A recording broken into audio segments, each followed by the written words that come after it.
Open the garage door.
What's up, everyone? Sorry it's been a while since I've made a video. Been pretty busy with work and life, and you know, this is a fun hobby, but it kind of takes the back seat sometimes. Today's goal is to make a video covering a bunch of topics.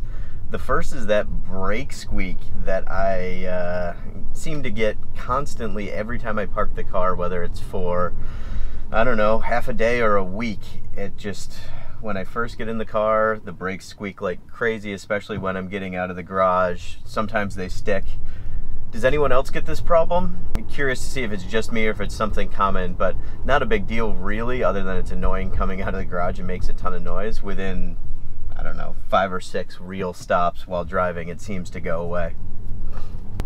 The next topic I'm going to cover today is the new version of Autopilot with full self-driving that allows you to, or I guess allows the Tesla to change lanes on its own, just giving you a warning first, either through a beep or through a steering wheel vibrate, and then it just changes without confirmation from the driver.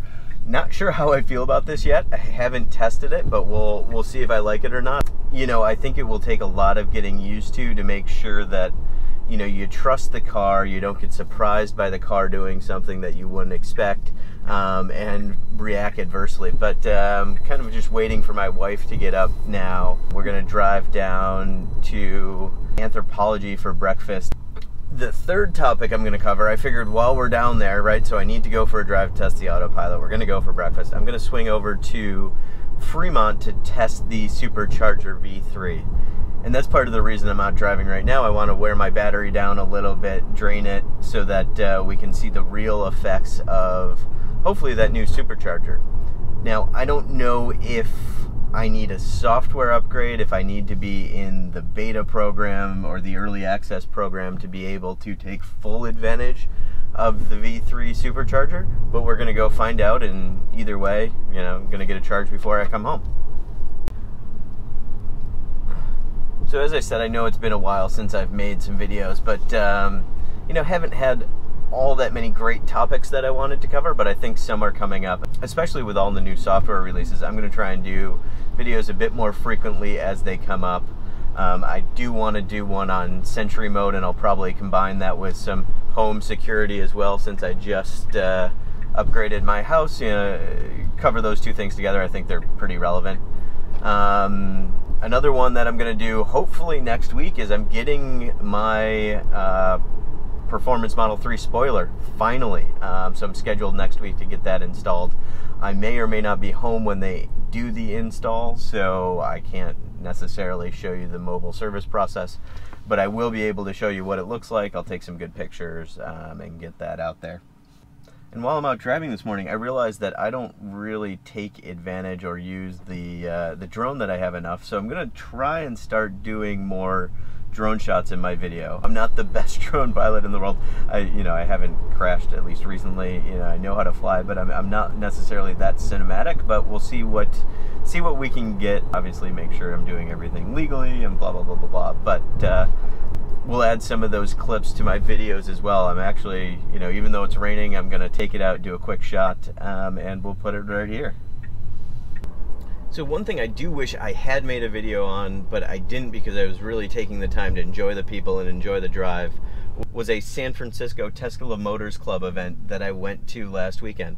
It was a great drive down from the Daly City Supercharger, which is massive, by the way. I think it's like 40 superchargers, up to Napa to have some pizza, hang out.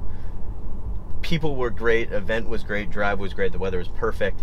And thanks to Rich from the Tesla Motors Club of San Francisco for organizing, and I'm really looking forward to the next one. All right, one last one before we jump into testing Autopilot. The referral program is back. Super excited about it. It's different, but it's back, which is great news. For every referral I get 1,000 miles of free supercharging. Kind of weird that they do it in miles and not kilowatts, but whatever. Plus an entry to win, I think it's a Model Y once a month, and a Roadster either every half year or every quarter, can't remember which. But anyway, super excited. I'm glad it's back. I'm going to put my code in the video. I'm going to keep using it. If you use the code, you get 1,000 miles of free supercharging as well, which will kind of kick you off when you get your new Tesla. So use my code, pass it around, tell your friends, and thank you. All right, well, here goes with a test of Navigate on Autopilot with I guess lane changes without confirmation. I've got the Navigate voice on to make sure at least you guys can hear before she does something. She's struggling right now with this truck. Made the decision to let it go by, and over she goes. Huh. Not bad. So I'm going to leave the video running for a while, especially right through here. There's about 3 or 4 interchanges. We'll see how she does. That one, it gave a beep before it changed lanes. In theory, the steering wheel is supposed to vibrate before it changes lanes, but we'll see how that does, and I'll call it out as we go. Speed up a little bit so it's pushing with Mad Max to try and pass and do all that kind of stuff. Here's an interchange, just gonna stay right, blinkers on, that's normal, it would have done that all the time anyway.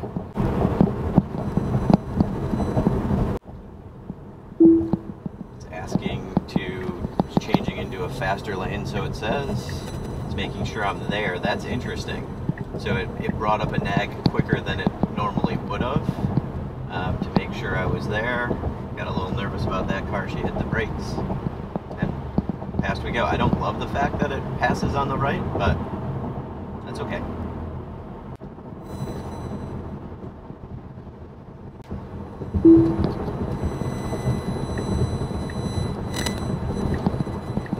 That's interesting. Before it goes, it does do a check to make sure I'm there and there's pressure on the wheel. You can see up here it flashes blue first, and then the second I put a tiny bit of pressure, it starts to lane change. So in theory, it is a little bit of a confirmation to make sure the driver's still there and paying attention and checking mirrors and whatnot, but it's not much. Alright, it's probably just going to drive for a little bit and be not very exciting, but if I get any good moments, I'll fast forward to those.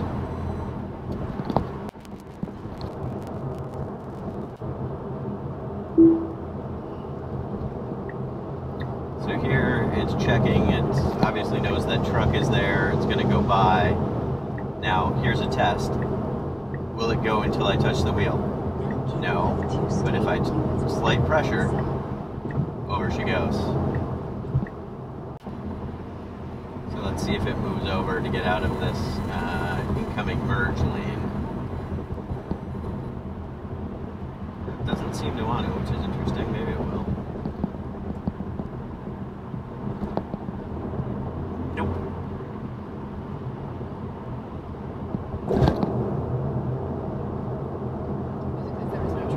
It could be because there was no traffic. So let's do a test. Do we still have control of if I want it to go over? Yep. You can still pick your own lanes. Seems to work just fine. So I don't know if this is just perception or if it actually got better, but this very light rain right now, historically the auto wipers would not have picked it up, but it picked it up and seems to be working great, so maybe they made those better in this release as well.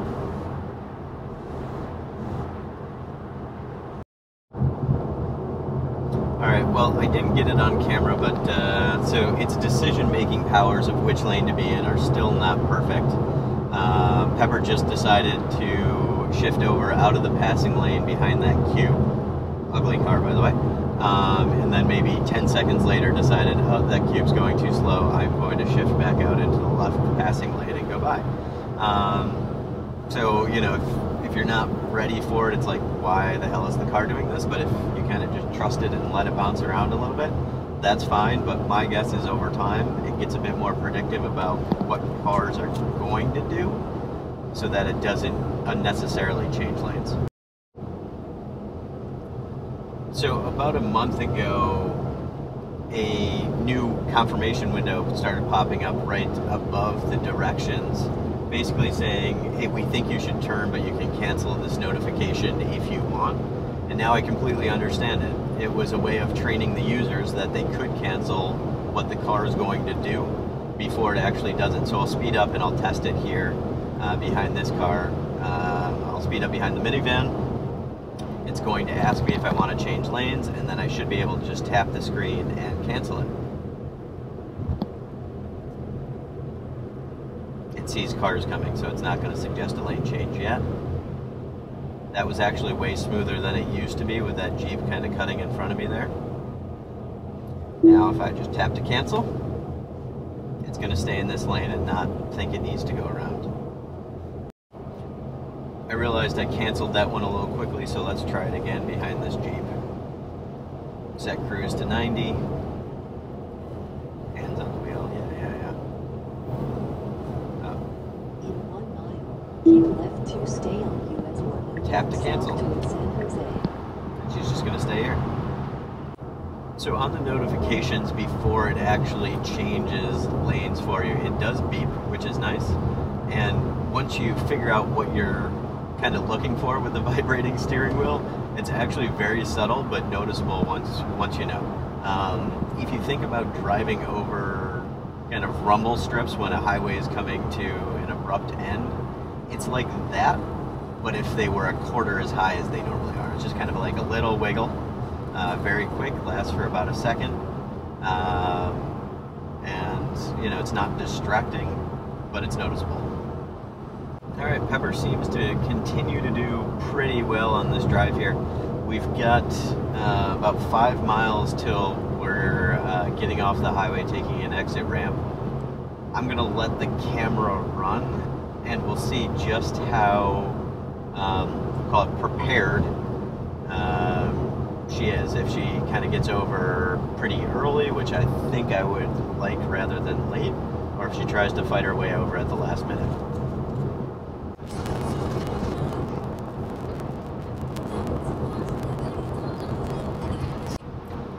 So at 3 miles out, it's putting the lane marker in there, so it knows it needs to get over.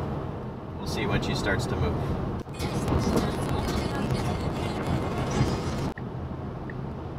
At 2.5 miles out, it starts moving from the farthest left passing lane. And it seems to be trying to do this as smoothly as possible without slowing down or speeding up for traffic.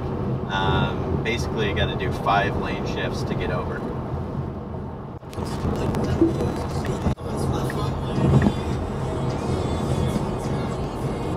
Didn't necessarily love that one. It was kind of made the change right at an on-ramp.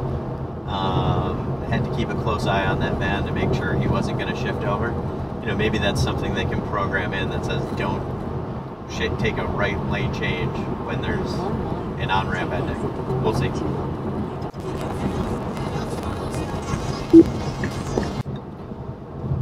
And it gets us into the exit lane half a mile before the exit. Very smooth, not abrupt, not fighting with traffic to get over. Actually pretty impressed with it. All right, last thing I noticed about the lane change warning, the blue shifts in the direction that you're going to change lanes. Kind of cool. Well, there's my Navigate on Autopilot demo. It's software version 2019.8.5. The biggest change for me was the no confirmation for lane changes.